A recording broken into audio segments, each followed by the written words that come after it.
Hey everybody, hospitality friend Glenn here. Listen, we already know Actabl gives you the power to profit, but now they're giving you more actionable insights to drive that profitability. Do me a favor, take a moment and check out hoteldata.com. You're getting set for budget season, right? And this new benchmarking data is going to help compare your hotel's performance for the rest of 2025 and into 2026. Please check out hoteldata.com or the classic actable.com. Have a great day and enjoy the show. How's everybody doing? Good. Come on, we got Mitch Patel here. How's that funny humor? That's great. Glad you guys are as excited as I am. Mitch, it's so great to see you. Great seeing you as well. Oh, great. Thank you so much for giving me the opportunity to talk with you up here today. I will say, I love being in this business because there are so many amazing people and great entrepreneurs. And this here is one of the best in the industry that I've seen. So I've really admired your career over the last 30 years and can't help but look back how I started out in 1996. You started out in 1997. And look where you've come. And I haven't even, and I'm still a journalist. So there's that. Mitch, congratulations on all your successes and particularly opening up 3 hotels in the last week. And I think a good place for us to start might be you had talked to me back in March at the Hunter Hotel Investment Conference, and you said the secret to success is strong brands, markets, your markets and operational excellence. How are you feeling today about the general vibe in the hospitality industry and that philosophy? Absolutely. First of all, thank you for having me, Wayne. Greatly appreciate the invite, Chuck as well. And I have to say that I don't know who gave Frank that bio, but I really appreciate the kind words. Yeah, you did a lot of research there. Appreciate that. And it's great. Okay, yes, and it's great to be in the my home state of Tennessee. And congratulations, Doug. This is a iconic hotel. We're very proud that this hotel is in our great state of Tennessee. So appreciate everything you do. So this business, look, we could talk all day long about the challenges, and we'll talk about some of that. But every company creates value differently. And we've created it through development historically, right? As Frank said, we built over 60 plus hotels. I think we purchased 2 only. That's 28 years. And those were gut job conversions and so forth. So that's how we were able to create value. So we, just like you touched on, we opened 2 hotels last week, sorry. 2 hotels last week. It seems like last. I know. 2 hotels last week and 1 next week. And then we have another 8 or 10 in our pipeline and many other under construction. But I will tell you that 10 years ago, even 20 years ago, you could make, I was just talking to Greg Presley, a former colleague of ours earlier today, you can make a half a dozen mistakes and you could still probably be pretty successful. Today, you don't have that luxury. It's laser thin margins. You heard that from the investment panel earlier today too. Construction costs have gone up significantly.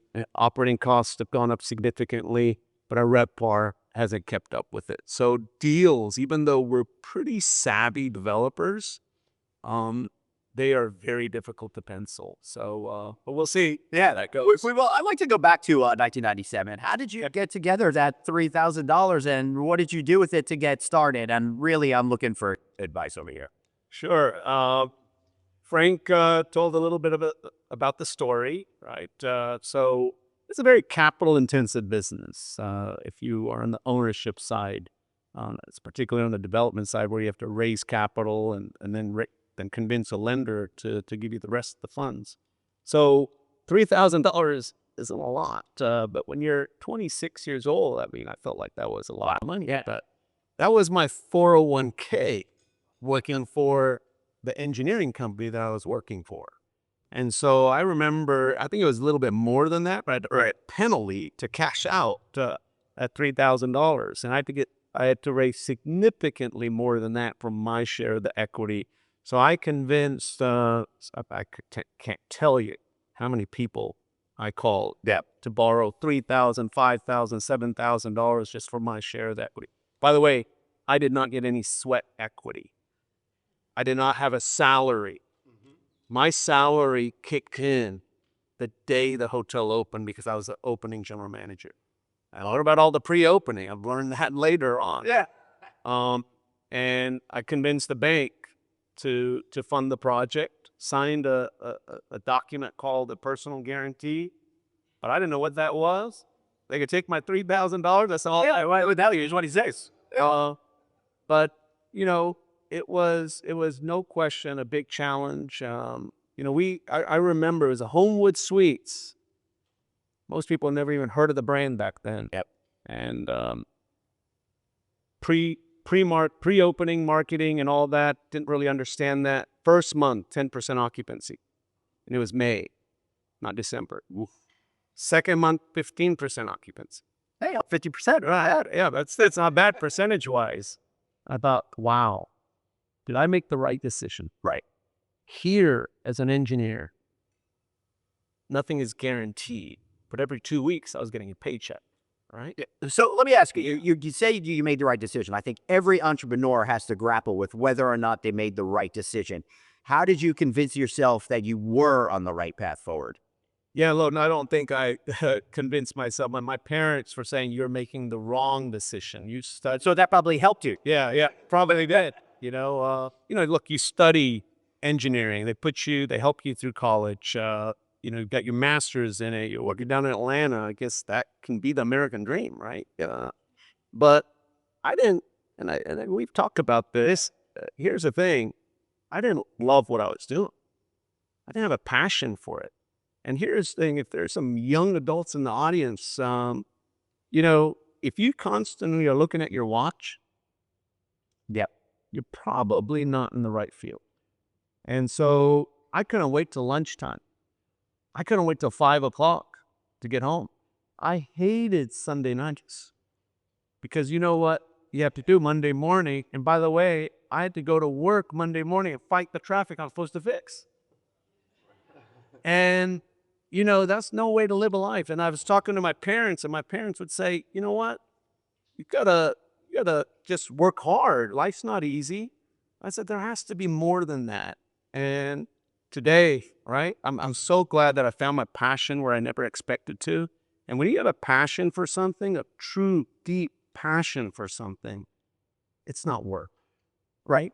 And I'll tell you, that's where success comes from, because you're not looking to make a buck, but because you're so passionate, it attracts all of that to you. So how did you learn that you were passionate about the hotel business? That's not a common thing in the 1990s, particularly like for the younger people out there. The 1990s was a time when select service hotels really started to come into their own, and we saw a massive increase in hospitality products. Yeah, look, I don't think I had any idea at that time that I was going to fall in love with this business, because I did grow up in the business, and that's why I didn't want to do that. And I think that it just took time to get there. And I'll tell you quickly, you know, I think getting into this business, what drove me was because I didn't love what I was doing here. So there has to be something more, something different. So I didn't know at that time that I'm going to love it. At 10% at 15% occupancy and owing people a lot of money, I don't know if that was really fun. And so, but I will tell you, Glenn, that it took us 18 months of hard work and dedication. Yeah, I was about to say, probably taught you hustle and grit. That's right. And then we found success. We became the #1 hotel in the market and really enjoyed the team that I was working with, really enjoyed the challenge that was in front of us. And just the design, the construction, the people side of the business, the hospitality, right? It's just, this is the most beautiful. You know, they call soccer the most beautiful game. Yep.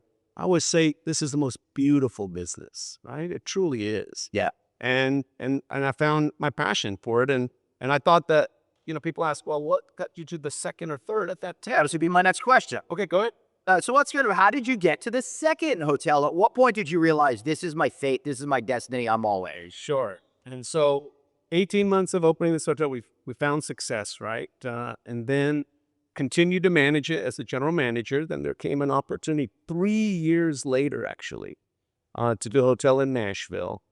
And I took on that challenge. I said, then I got kind of tired of answering the phone with lenders and landowners and prospective partners, Homewood Suites, general manager, right? So I said, it has to be something different that I need to do here. So there's a boardroom on the second floor of that hotel. It's called the Mallard Room. And you know where that name comes from, with the Homewood logo. And I took that sign off, and I don't think I asked Hilton for permission for a brand variance on that, probably at the time. Came up with a company name, Vision Hospitality Group, and I was the only corporate employee, but I was a proud owner. Heck yeah, a management development company. And then we opened that second one, but I've got to talk about timing real quick. That second hotel opened in 2000, October 2000.